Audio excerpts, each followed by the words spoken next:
మన వాక్య ధ్యానాంశం ఏంటంటే, దేవుని పోలికగా చేయబడిన మనిషిని పోలికగా దిగివచ్చిన దేవుడు.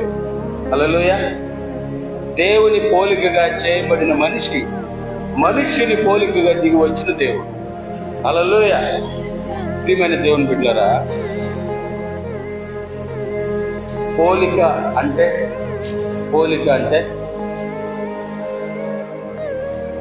ఏంది? పోలిక అంటే ఏంది? హల్లెలూయ. దేవునికి మహిమ కలుగును గాక. పోలిక, అంతా నీ పోలికే, అంతా నీ పోలిక అంటదా? అంటే అది పోలిక అంటే ఏంది? మన భాషలో చెప్పుకోవాలంటే మొక్కట్లు. అంతా నీ మొక్కట్లే, అంతా నీ పోలికే.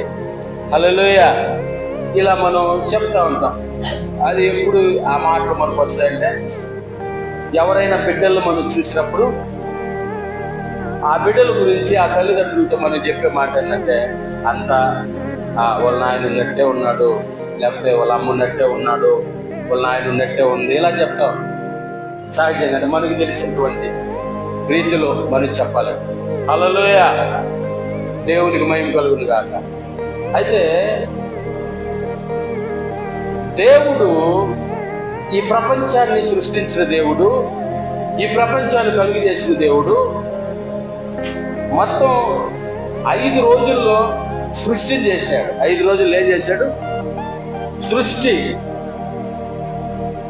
సృష్టి అంతటినీ చేశాడు. ఈ సృష్టిలో ఏమేమి ఉండాలో, ఏమేమి సృష్టించబడాలి అన్నింటినీ కూడా సృష్టించాడు నోటి మాటతో. ఎన్ని రోజుల్లో చేశాడు? 5 రోజులు. 5 రోజుల్లో చేశాడు. 5 రోజులే చెప్పండి. మొదట చెప్పండి. మొదట వారాలు వచ్చారావా? చెప్పండి. మొదట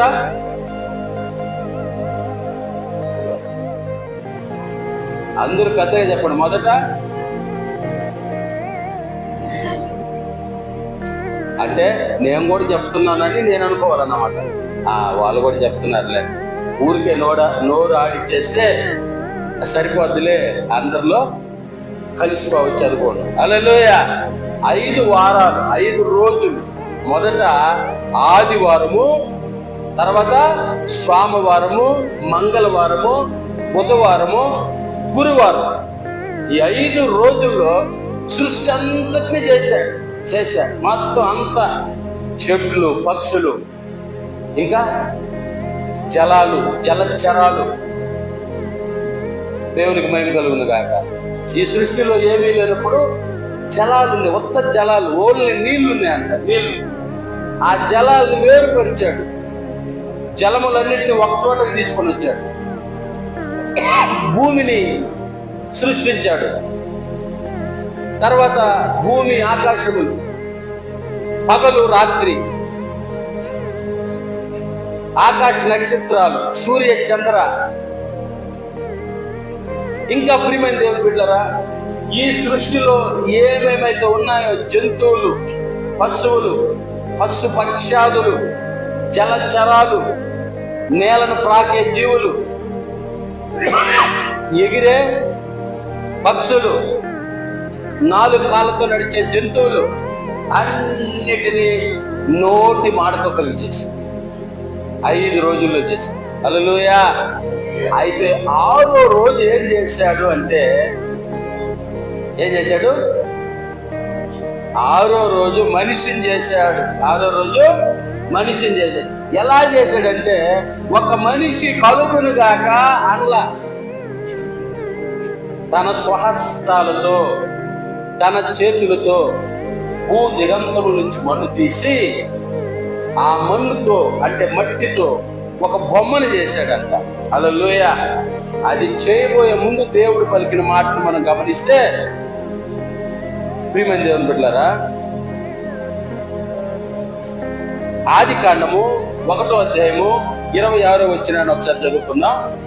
ఆది కాండము 1వ అధ్యాయము 26వ వచనం. దేవుడు మన స్వరూపమందు మన పోలిక చొప్పున నరులను చేయుదము, వారు సముద్రపు చేపలను, ఆకాశ పక్షులను, పశువులను, సమస్త భూమిని, భూమి మీద ప్రాకు ప్రతి జంతువును ఏలుదురుగాకనియు పలికెను. హల్లెలూయా. దేవునికి మహిమ కలుగును గాక. దేవుడు మనిషిని చెప్పే ముందు ఇలా మాట్లాడాడంట. మన స్వరూపమందు మన పోలిక చొప్పున ఏం చేస్తామన్నాడు? నరులను చేయుదము, రండి. హల్లెలూయా. నరులను చేయుదము, వాళ్ళు ఇదిగో చెప్పండి లిస్టు ఏంటంటది? ఆకాశ పక్షులు, సముద్ర జంతువులు, సముద్రంలో ఉండే ప్రాణులు, భూమి మీద ఉండే జంతువులన్నిటిని కూడా ఏలుదురుగాక. హల్లెలూయా. అంటే మనిషిని చేయడానికి ముందుగా సమస్తాన్ని దేవుడు చేశాడు. హల్లెలూయా. మనిషిని చేయడానికి ముందు సమస్తాన్ని చేశాడు, నోటి మాటతో కలిగి చేశాడు. కానీ మనిషిని మాత్రం మన స్వరూపమందు మన పోలిక చొప్పున, అంటే దేవుడు ఎలా ఉన్నాడో, దేవుడు ఏ రీతిగా ఉన్నాడో, దేవుడు ఎలాంటి పోలిక కలిగి ఉన్నాడో, ఎలాంటి స్వరూపం కలిగి ఉన్నాడో అలాంటి మనుషుల్ని తయారు చేద్దాం అనుకున్నాడంట. హల్లెలూయా. దేవునికి మహిమ కలుగును గాక, దేవునికి ఘనత కలుగును గాక. అంటే నాలాగా నేను మనుషుల్ని చేయాలా, నరులను చేయాలని చెప్పి అనుకున్నాను. తర్వాత వచ్చిన చదువు. దేవుడు తన స్వరూపమందు నరుని సృజించను, దేవుని స్వరూపమందు వారిని సృజించను, స్త్రీనిగాను పురుషునిగాను వారిని సృజించను, దేవుడు వారిని ఆశీర్వదించను. హల్లెలూయా. దేవునికి మహిమ కలుగును గాక, దేవునికి ఘనత కలుగును గాక. దేవుడు తన స్వరూపమందు తన పోలిక చొప్పున ఎవరిని సృజించాడంట?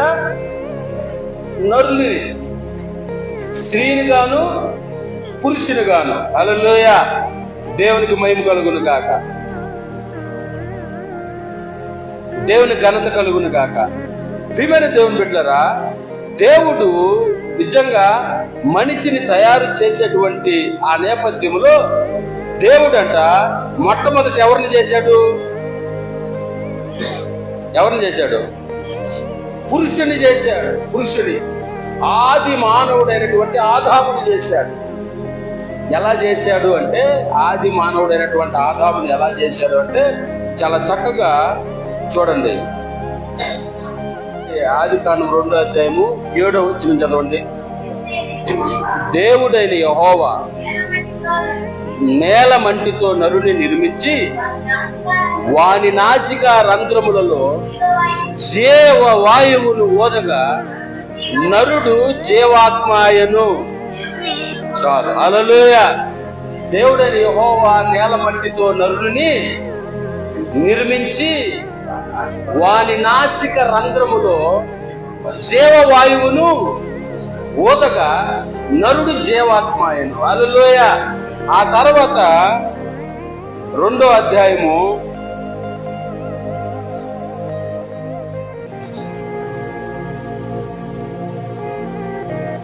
26వ వచనం చదవండి.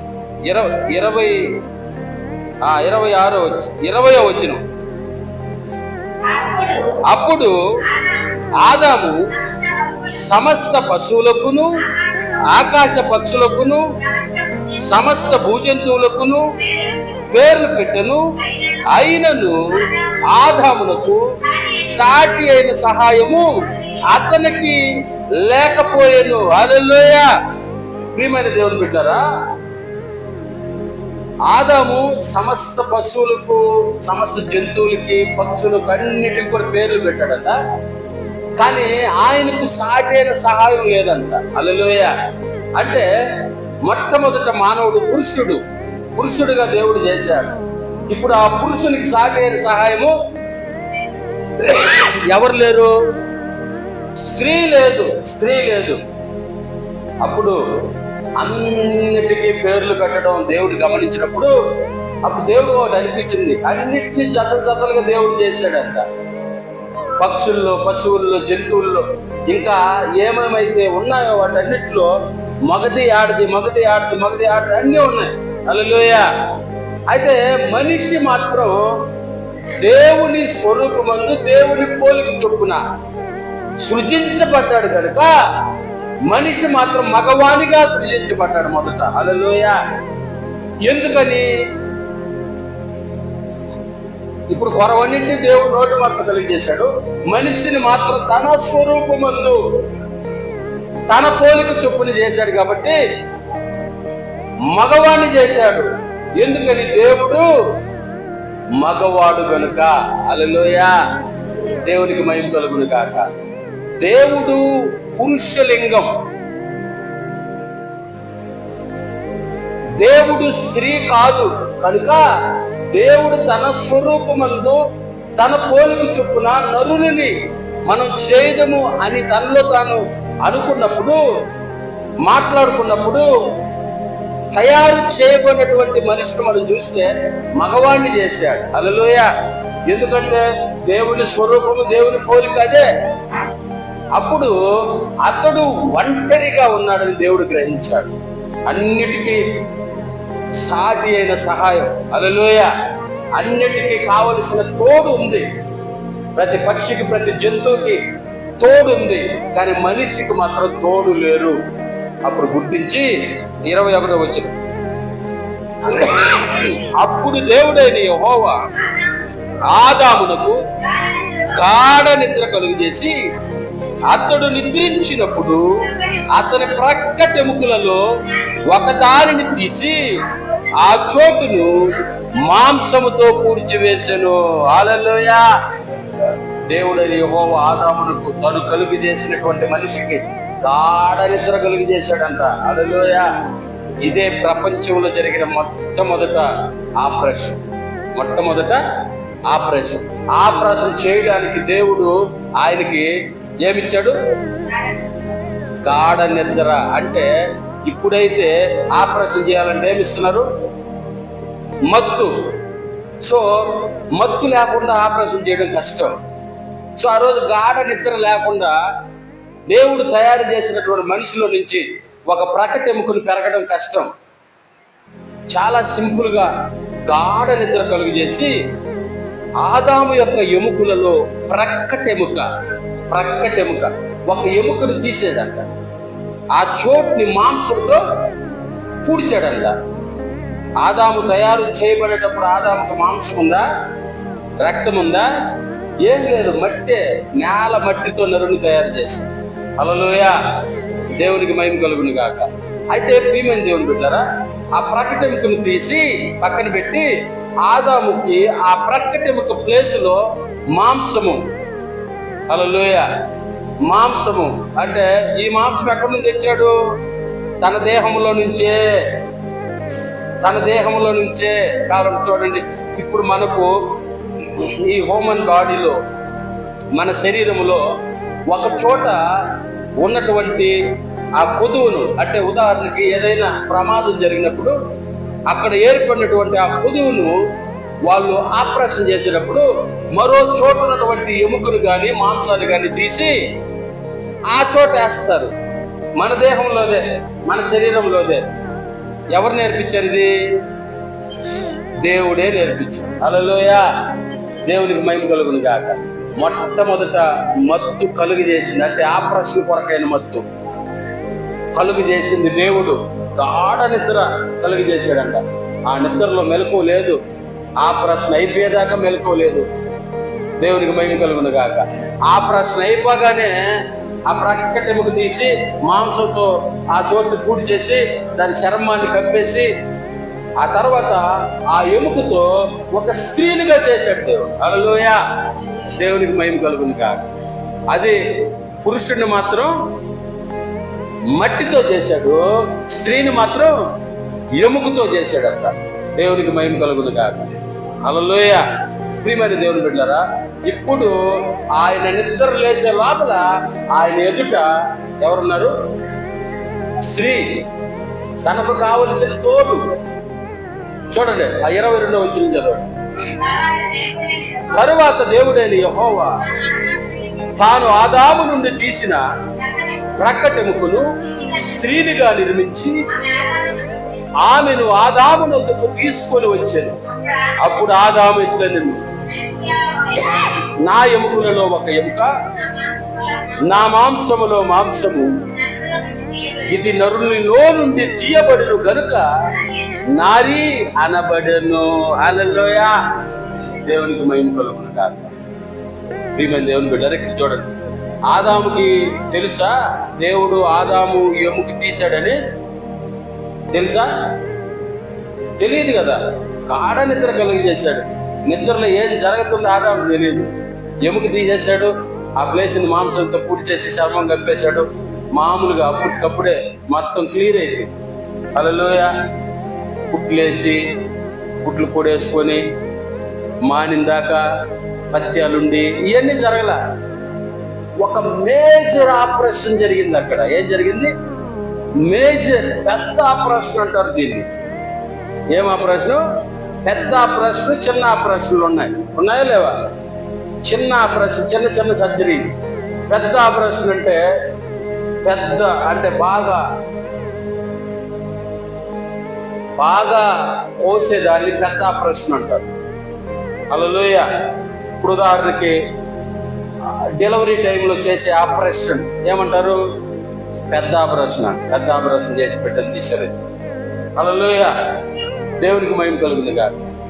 ఆ బిడ్డలకి మాకు వద్దు అనుకునేటప్పుడు చేసే ఆపరేషన్ని చిన్న ఆపరేషన్ అంటారు.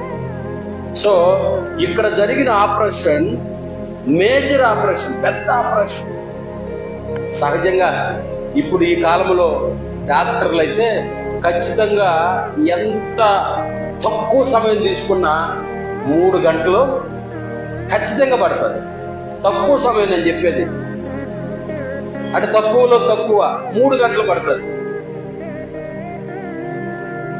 మనిషి యొక్క ఆ సైడు, ఈ పొట్ట సైడ్ భాగాన్ని కట్ చేసి దాంట్లో ఉన్న ఎముకని కట్ చేసి దాన్ని బయటికి తీసి ఆ తర్వాత దానికి మరొక చోట నుంచి మాంసం తీసి అక్కడ వేసి ఆ తర్వాత ఆ చర్మం పైన కుట్లేసి అంతా ఈ ప్రాసెస్ అంతా జరిగేదానికి 3-4 గంటలు ఖచ్చితంగా పడతారు. హల్లెలూయా, దేవునికి మహిమ కలుగును గాక. కానీ దేవుడు అక్కడ ఎంత సమయం పట్టిందో తెలియదు, కానీ చాలా తక్కువ సమయంలోనే చేసేసి ఉంటాడు. హల్లెలూయా. ఎందుకంటే ఆయనకు తెలుసు కదా. చూడండి ప్రియమైన దేవుని బిడ్డలారా, ఎక్కడ మన శరీర భాగంలో ఎక్కడ ఏముందో ఆయనకి అంతా కూడా తెలుసు. ఇప్పుడు సహజంగా డాక్టర్ ఒక ఆపరేషన్ చేయాలంటే స్కానింగ్ రిపోర్ట్ కావాలా, డైరెక్ట్గా స్కాన్ పెట్టి అక్కడ టీవీలో చూస్తూ, స్క్రీన్ మీద చూస్తూ చేసే ఆపరేషన్లు ఉంటాయి. హల్లెలూయా. కెమెరా లోపలికి పంపించి చేసే ఆపరేషన్లు ఉంటాయి. దేవునికి మహిమ కలుగును గాక. కానీ ఈయన అయితే దీని అంతటికి ముందు మత్తు ఇంజెక్షన్ ఇవ్వాలా. హల్లెలూయా. ఇది పెద్ద ప్రాసెస్.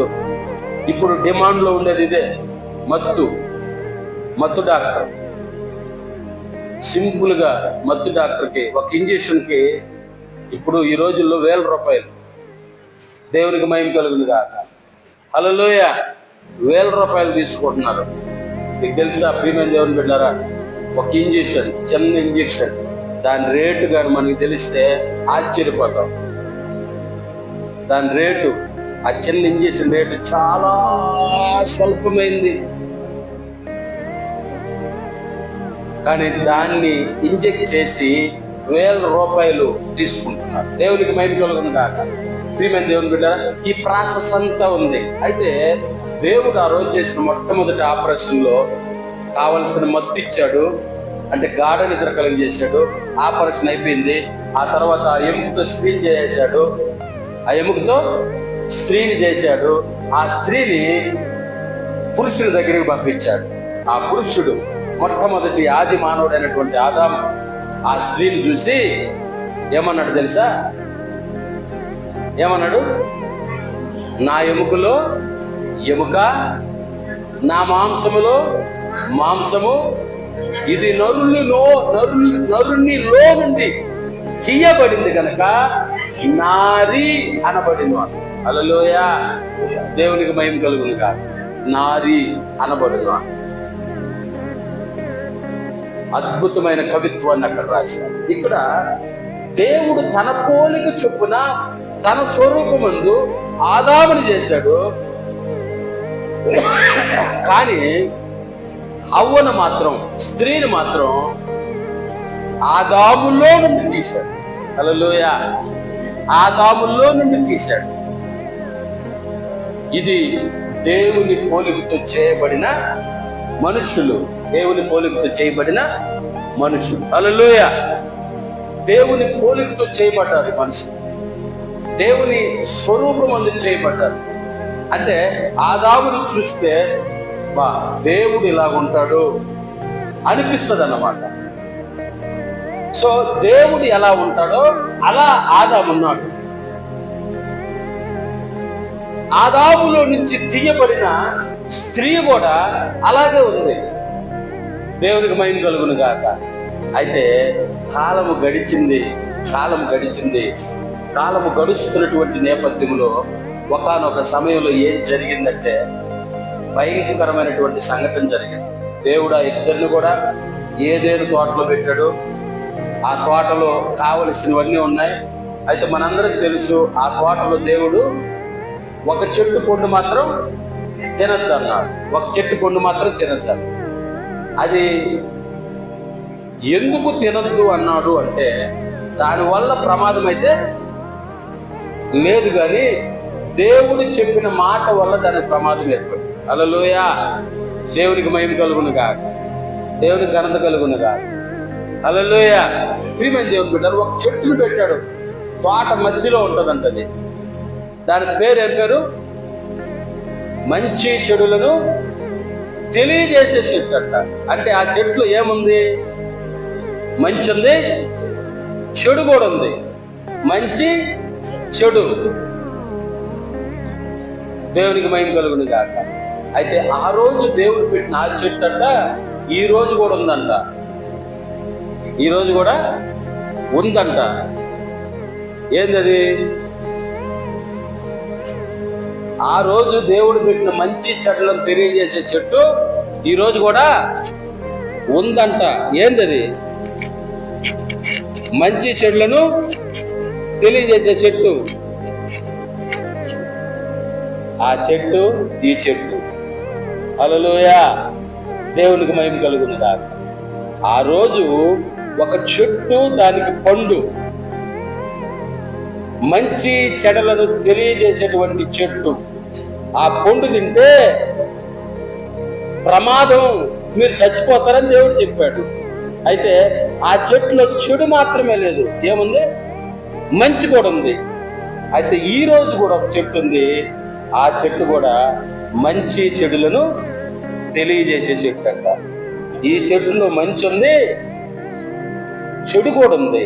హల్లెలూయా. అంటే దీన్ని దేనికి వాడితే దానికి ఉపయోగపడుతుంది. మంచికి వాడితే మంచికి ఉపయోగపడుతుంది, చెడుకు వాడితే చెడుకు ఉపయోగపడుతుంది. ఈరోజు ప్రపంచంలో మనుషులు అతి సులువుగా పనులు జరగడానికి కారణం ఇదే. ప్రపంచంలో మనుషులు భయంకరంగా నాశనం అయిపోవడానికి కారణం ఇదే. హల్లెలూయా, దేవునికి మహిమ కలుగును గాక. దీనివల్ల మేలు జరుగుతుంది, దీనివల్ల కీడు కూడా జరుగుతుంది. దేవునికి మహిమ కలుగును గాక. హల్లెలూయా. చూడండి, ఆ రోజే కదా చెట్టు ఉండేది. ఆ రోజు దేవుడు చెట్టు ఎందుకు పెట్టాడు? ఈరోజు చాలా మంది డౌట్లు ఏంటంటే, దేవుడు ఆ చెట్టు పెడితే మనిషి పాపం చేస్తాడని తెలుసు కదా, చెట్టు ఎందుకు పెట్టాడు అని అంటే, ఆ రోజే కదా చెట్టు ఈ రోజు కూడా ఉంది. హల్లెలూయా, దేవునికి మహిమ కలుగును గాక, దేవునికి ఘనత కలుగును గాక.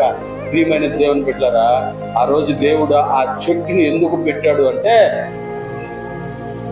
మనిషి దేవుని మాట వినాలి అని పెట్టాడు. ఆ చెట్టులో ఏమి లేదు, ఆ పండులో ఏమి లేదు వాస్తవానికైతే. హల్లెలూయా, దేవునికి మహిమ కలుగును గాక.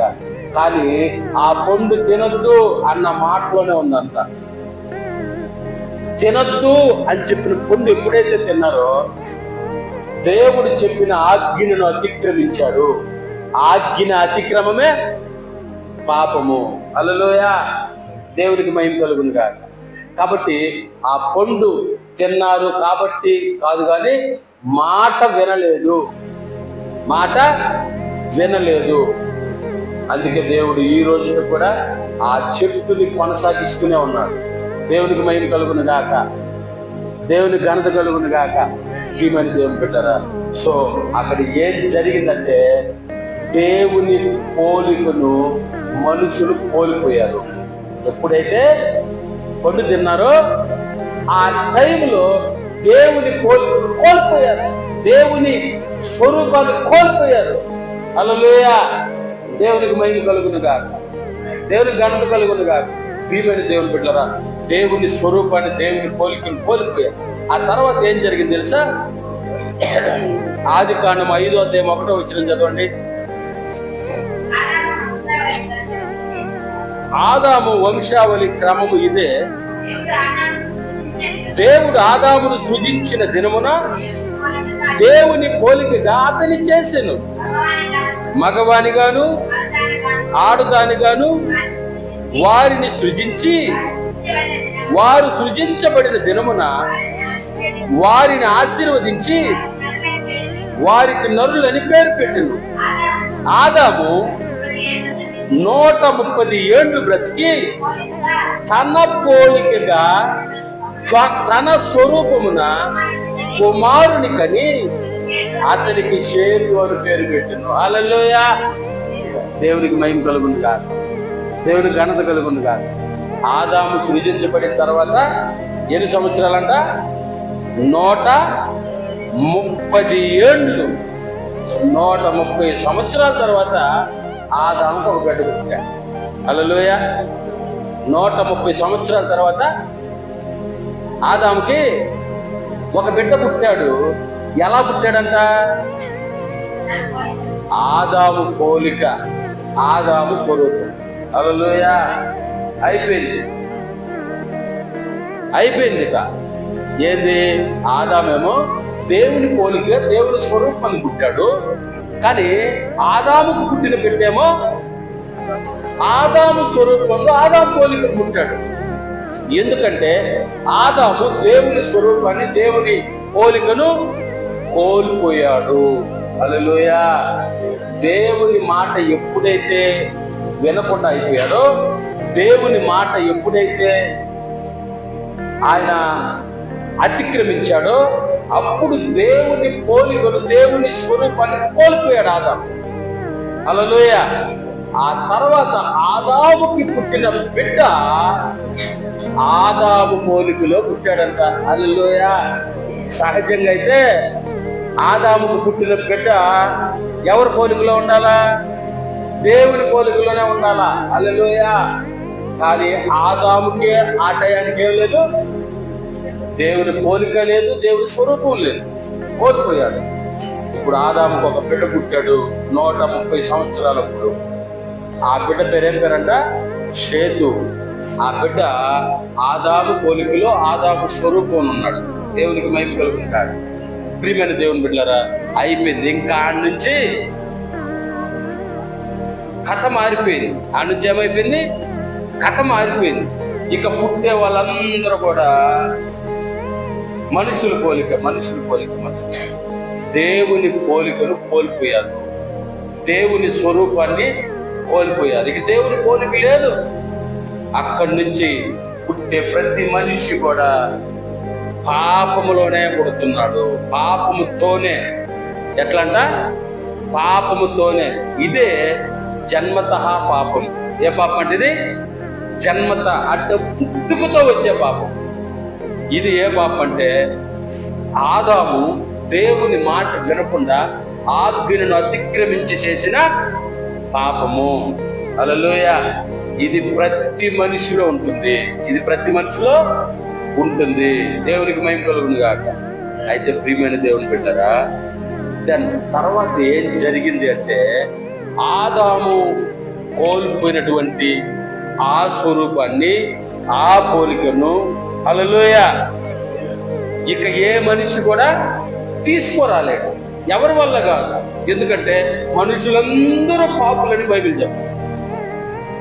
ఒక్కడైనను నీతిమంతుడు లేడంట. హల్లెలూయా.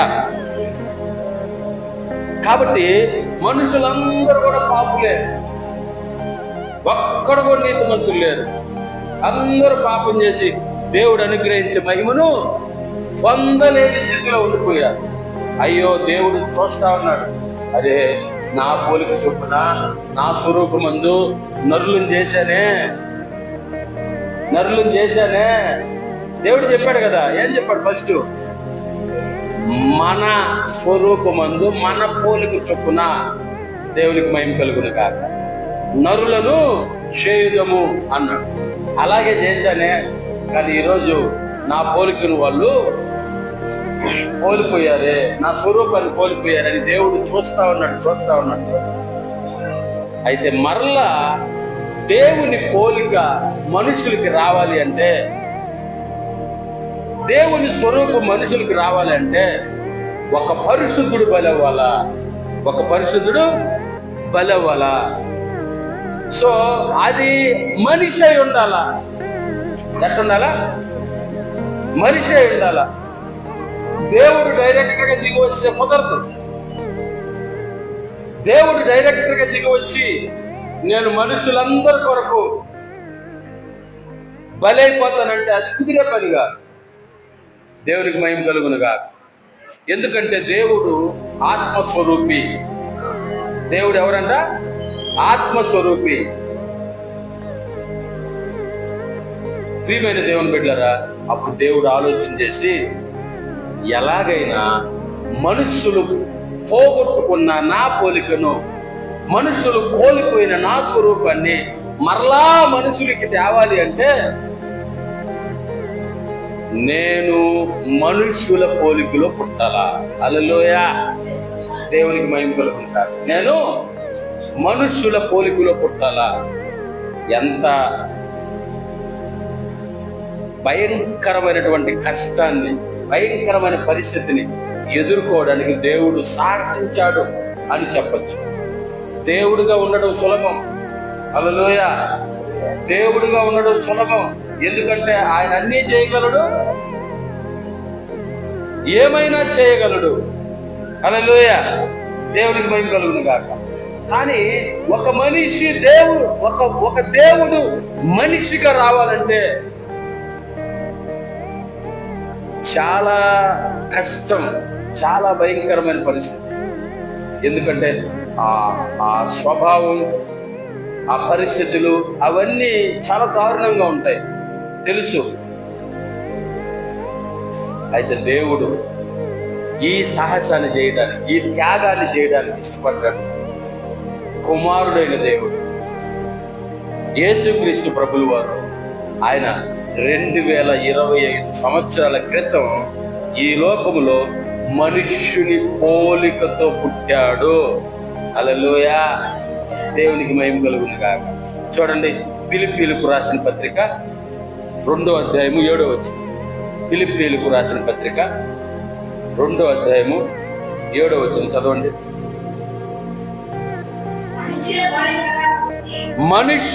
మనుష్యుల పోలికగా పుట్టి దాసుని స్వరూపమును ధరించుకొని తనను తానే రిక్తునిగా చేసుకొనెను.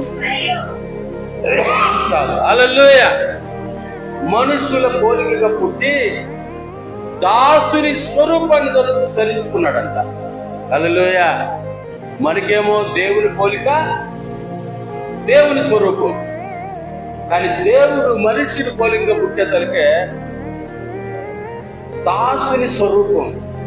పుట్టిందేమో మనుషుని పోలిక, ధరించుకున్నది దాసుని స్వరూపం. అంటే ఇక్కడ ఈ వ్యత్యాసాన్ని మనం గమనిస్తే మనుష్యుల కంటే దాసులు ఇంకా దారుణమైన వారు అని తెలుసు. హల్లెలూయా, దేవునికి మహిమ కలుగును గాక. అంటే మనుష్యులు ఒక స్థాయి అయితే దాసులు ఇంకా అణగారినటువంటి పరిస్థితి. ఆ స్వరూపాన్ని ధరించుకోవడానికి ఇష్టపడ్డాడంట. తనను తానే రిక్తునిగా తనను తానే ప్రియమైన దేవుని బిడ్డలారా రిక్తునిగా చేసుకున్నాడు. 33.5 సంవత్సరాలు ఈ లోకంలో ఒక సాధారణ మానవుడిగా జీవించాడు. అయితే పరిశుద్ధునిగా జీవించాడు. హల్లెలూయా, దేవునికి మహిమ కలుగును కాదు. పుట్టింది మనుష్యుని పోలికైనా ధరించింది దాసుని స్వరూపమైన తాను జీవించే నేపథ్యములో పరిశుద్ధుడుగా, ఎలాగన్నా పరిశుద్ధుడుగా, దేవునికి మహిమ కలుగును కాదు. ఒకటే మాట అన్నాడు యేసుక్రీస్తు ప్రభువు. ఏమన్నాడంటే, నాలో పాపం ఉందని మీలో ఎవరైనా నిరూపించగలరా అన్నాడు. హల్లెలూయా, సవాల్ చేశాడు. నాలో పాపం ఉందని మీలో ఎవరైనా నిరూపించగలరా? ఎవరు ముందుకు రాలా, ఎవరు సాహసించలా. ఎందుకంటే ఆయనలో పాపం ఎక్కడుంది? లేదు. కానీ యావత్ ప్రపంచ మానవాళి కొరకు ఒక పాపిగా మార్చబడ్డాడు. అందరి పాప దోష శాపాలు ఆయన మీద వేసుకున్నాడు. చేయని పాపాన్ని ఆయన మీద వేసుకున్నాడు. చేయని నేరాన్ని, చేయని దోషాన్ని ఆయన మీద వేసుకున్నాడు. ప్రియమైన దేవుని బిడ్డలారా, ఇదంతా చేయడానికి గల కారణం ఏంటంటే, దేవుని పోలికను కోల్పోయిన మనుషులు మరలా దేవుని పోలికలకి రావాలని. హల్లెలూయా, హల్లెలూయా. ప్రియమైన దేవుని బిడ్డలారా, దేవుని పోలికను, దేవుని స్వరూపాన్ని కోల్పోయినటువంటి మనిషి ఎవరి ద్వారా కోల్పోయాడు? మొదటి ఆదాము ద్వారా. హల్లెలూయా, మొదటి ఆదాము ద్వారా దేవుని స్వరూపాన్ని, దేవుని పోలికను మనుషులు కోల్పోయారు. అయితే కడపటి ఆదాము అది పిలువబడే యేసుక్రీస్తు ద్వారా మరలా దాన్ని దక్కించుకోవడానికి దేవుడు బిడ్డరా అంత త్యాగాన్ని చేయడానికి ఇష్టపడ్డాడు. హల్లెలూయా, దేవుడికి మహిమ కలుగును గాక. చూడండి, అసలు మనుషుల పోలికగా పుట్టాడంట. దాసుని స్వరూపాన్ని ధరించుకున్నాడు. ఆ స్వరూపాన్ని ధరించుకున్నాడు. కనబడ్డాడు. ఆయన దాసునిగా కనబడ్డానికి ఇష్టపడ్డాడు. అయితే ఆ 33.5 సంవత్సరాల వయసులో ఘోరమైన శిక్షను, భయంకరమైన శిక్షను తన మీద వేసుకొని యావత్ ప్రపంచ మానవాళికి రావలసినటువంటి శిక్షను తాను భరించి, తాను అనుభవించి, మనందరి కొరకు మరణించి, సమాధి చేయబడి 3వ దినము తిరిగి లేచి యావత్ ప్రపంచ మానవాళికి మరలా దేవుని పోలికనిచ్చాడు. హల్లెలూయా, హల్లెలూయా. అయితే కండిషన్, మొదట మనుషులకి దేవుని పోలికను, దేవుని స్వరూపాన్ని దేవుడు ఇచ్చాడు. కానీ మనిషి తాను చేసినటువంటి పొరపాటును బట్టి దాన్ని కోల్పోయాడు. కానీ మరలా అదే పోలికని, అదే స్వరూపాన్ని దేవుడు ఇవ్వడానికి ఇచ్చినప్పుడు ఒక కండిషన్. ఏంది కండిషన్ అంటే, ఎవరైతే మారు మనసు పొంది, ఎవరైతే పాప క్షమాపణ పొంది దేవుని వైపు తిరుగుతారో వారికి మరలా కోల్పోయిన దేవుని పోలిక, దేవుని స్వరూపం వస్తుంది. హల్లెలూయా, దేవునికి మహిమ కలుగును గాక. కోల్పోయిన దేవుని పోలిక, దేవుని స్వరూపం రావాలి అంటే, హల్లెలూయా, మంచి చెడ్డలు తెలియనిచ్చేటువంటి ఈ చెట్టుని మంచికే వాడాలా. హల్లెలూయా, మంచికే వాడాలా, చెడుకు వాడకూడదు. అప్పుడు మరలా దేవుని స్వరూపాన్ని, దేవుని పోలికను పొందుకుంటాం. హల్లెలూయా, దేవునికి మహిమ కలుగును గాక. చూడండి, కొరింథీ 2 కొరింథీ 3:18 వచ్చిన 2 కొరింథీ 3:18 వచ్చిన ఇక్కడ ఇప్పటి వరకు తండ్రి దేవుడు, కుమారుడైన దేవుడు, పరిశుద్ధాత్మ దేవుడు ముగ్గురు కలిసి మనము మన పోలిక చొప్పున నరులను చేద్దారని చెప్పి చెప్పుకున్నారు. అర్థమవుతుందా? ఒక్క నిమిషం. మన పోలిక చొప్పున మన స్వరూపం ముందు నరులను చేద్దామని చెప్పి ముగ్గురు కలిసి మాట్లాడుకున్నటువంటి నేపథ్యం మనం చూసినటువంటి ఆదికాండం 1:26 ఆ తర్వాత దేవుని స్వరూపాన్ని, దేవుని పోలికను కోల్పోయిన మనుషులను మరలా ఆ రకంగా మార్చడానికి యేసుక్రీస్తు ప్రభు ఈ భూలోకానికి దిగి వచ్చాడు. హల్లెలూయా. ఆ తర్వాత తన పని తాను చేసి ఆయన ఆరోహణం అవుతూ పరిశుద్ధాత్మ దేవుణ్ణి మరల భూమి మీద పంపించాడు. హల్లెలూయా, దేవునికి మహిమ కలుగును గాక. ఇప్పుడు ఇక్కడ జరుగుతున్న పరిశుద్ధాత్మ దేవుని పాత్ర చూడండి. మనమందరమును ముసుగు లేని ముఖముతో ప్రభు యొక్క మహిమను అర్థము వలె ప్రతిఫలింపజేయచ్చు మహిమ నుండి అధిక మహిమను పొందుచు ప్రభువుకు ఆత్మ చేత ఆ పోలికగానే మార్చబడుచున్నాము. హల్లెలూయా, దేవునికి మహిమ కలుగును గాక. ప్రభువుకు ఆత్మ చేత ఆ పోలికగానే. ఏ పోలిక? దేవుని పోలిక. హల్లెలూయా, దేవుని పోలికగా మార్చబడుతున్నామంట. ఈ నేపథ్యం, ఈ క్రమంలో ఎవరు మనల్ని దేవుని పోలికలోకి మారుస్తున్నారంటే పరిశుద్ధాత్మ దేవుడు. హల్లెలూయా, పరిశుద్ధాత్మ దేవుడు అంట మన పాపాలు, మన తప్పులు ఇవన్నీ మన దగ్గర ఒప్పింపజేసి మనల్ని యేసుక్రీస్తు పోలికలోకి మారుస్తున్నాడు. ఎవరి పోలికలోకి? యేసుక్రీస్తు పోలిక. హల్లెలూయా.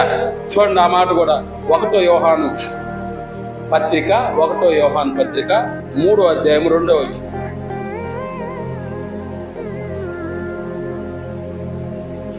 1 యోహాను. ప్రియులారా, ఇప్పుడు మనం దేవుని పిల్లలమై ఉన్నాము. మనం ఇక ఏమవుతామో అది ఇంకా ప్రత్యక్షపడలేదు, కానీ ఆయన ప్రత్యక్షమైనప్పుడు ఆయన ఉన్నట్లుగానే ఆయనను చూద్దుము కనుక ఆయనను పోలియుందుమని ఎరుగుదుము. హల్లెలూయా, దేవునికి మహిమ కలుగును కాదు. ఎవరు ప్రత్యక్షమైనప్పుడు? యేసుక్రీస్తు. ఆయన ప్రత్యక్షమైనప్పుడు ఆయన ఉన్నట్లుగానే ఆయన్ని చూద్దామంట. అంతేకాదు, మనము ఆయనను పోలియుందుము. హల్లెలూయా, ఆయన పోలికలో మనం కనబడతామంట. దేవునికి మహిమ కలుగును గాక. హల్లెలూయా, ఆయన పోలికలో అంటే మనుషులందరూ కూడా దేవుని పోలికలో కనబడతారు. దేవునికి మహిమ కలుగును గాక. హల్లెలూయా. చూడండి ప్రియమైన దేవుని ప్రకారం, మొట్టమొదట దేవుడు మనిషిని దేవుని పోలిక ఎందు దేవుని స్వరూపం చేశాడు. అయితే మనిషి తాను చేసినటువంటి పొరపాటు వల్ల ఆ పోలికను కోల్పోయి, ఆ స్వరూపాన్ని కోల్పోయి మనుషుల స్వరూపం లేక మనుషుల పోలికలోకి వచ్చేశాడు. అయితే మరలా రెండవసారి మనము దేవుని పోలికలోకి మారడానికి యేసుక్రీస్తు ప్రభువు వారు తను దేవుడై ఉన్నటువంటి ఆ భాగ్యాన్ని, ఆ పరిస్థితిని వదిలిపెట్టి ఆయన మనుష్యుల పోలికలో పుట్టాడంట. దాసుల స్వరూపాన్ని ధరించాడంట. అయితే యావత్ ప్రపంచ మానవాళి కొరకు తనను తాను రిక్తులుగా చేసుకొని సిలువలో సర్వాంగ బలి అయిపోయి అందరినీ కూడా ఆయన తన పోలికలేక మార్చడానికి సమాధి చేయబడి 3వ దినం మృత్యుంజయుడిగా తిరిగి లేచాడు. హల్లెలూయా, అప్పుడు మనుషులందరూ దేవుని పోలికలోకి మారడానికి గొప్ప అవకాశాన్ని కలిగించాడు. అయితే ఇది రెండవసారి కనుక ఒక కండిషన్ పెట్టాడు. ఎవరైతే దేవుని వైపు చూసి మారు మనసు పొంది దేవుని వైపు తిరుగుతారో వాళ్ళు మాత్రమే దేవుని పోలికలేకి మార్చబడతారంట. హల్లెలూయా. అలా మార్చేది ఎవరయ్యా అంటే పరిశుద్ధాత్మ దేవుడు సహాయం చేస్తాడు. అంటే ఎవరి పాటికి వాళ్ళు మారిపోవడానికి కుదరదు. పరిశుద్ధాత్మ దేవుని సహాయం తీసుకోవాలి. ఆత్మదేవుడు హల్లెలూయా తానే తానే తానే ఆత్మదేవుడు తానే మనల్ని ఆ పోలికగా మార్చుచున్నాడు. అయితే ప్రియమైన దేవుని బిడ్డలారా, యేసుక్రీస్తు ప్రభువు వారు ప్రత్యక్షమైనప్పుడు మనము ఆయన ఉన్నట్టుగానే ఆయన్ని చూస్తామంట. ఏంటంట? మనము ఆయన ఉన్నట్టుగానే. అయితే తర్వాత లాస్ట్ చదువమ్మ, ఆయనను పోలిందుము. హల్లెలూయా. దేవునికి మహిమ కలుగును కాదు. దేవుడు ఎలా ఉన్నాడో మనం కూడా అలా మారిపోతాం, అలానే ఉండిపోతాం. మనం ఇలా చూడగానే అరే దేవుడు ఎలా ఉన్నాడో అలాగే నేను ఉన్నానండి అంటే ఆ పోలికలోకి మార్చబడ్డాము. హల్లెలూయా. పోగొట్టుకున్న స్వరూపాన్ని పోలికను మరలా యేసుక్రీస్తు యొక్క మరణము ద్వారా, ఆయన పునరుద్ధానము ద్వారా, పరిశుద్ధాత్మ దేవుని సహాయము ద్వారా మరలా దేవుని పోలికగా మనం కనబడబోతున్నాము. దేవునికి మహిమ కలుగుతుంది. ఇది క్రమం. అదే మన యొక్క అంశమైంది. దేవుని పోలికగా పుట్టిన మనుషుల పోలికగా పుట్టిన దేవుడు. హల్లెలూయా. దేవునికి మహిమ కలుగును కాదు. మనల్ని మరలా పోగొట్టుకున్న ఆయన పోలికలు మనకి ఇవ్వడానికి ఆయన మన పోలికలు పుట్టాల్సి వచ్చిందంట. అయితే చివరగా మనం ఎవరి పోలికలో కనబడుతున్నామంట? దేవుని పోలికలో కనబడబోతున్నాం. అలా కనబడాలి అంటే మనము పరిశుద్ధాత్మ దేవుని సహాయాన్ని తీసుకోవాలి. హల్లెలూయా. దేవునికి మహిమ కలుగును కాక. అందుకే కదా క్రమములో తండ్రి, కుమార, పరిశుద్ధాత్మ. మన దగ్గర ప్రార్థన చేయించేది పరిశుద్ధాత్ముడు, ప్రార్థన ముగించాల్సింది యేసు ప్రభు నామములో, ప్రార్థన చేయాల్సింది తండ్రి అయిన దేవుడు. హల్లెలూయా. దేవునికి మహిమ కలుగును కాక. యేసు నామములో అడుగుచున్నాము తండ్రి అని ఎందుకు చెప్తామంటే ముగ్గురి యొక్క విధి లేనిదే ఎవరు కూడా ఏం కూడా చేయలేరు. ఇది దేవునికి మహిమ కలుగును కాక.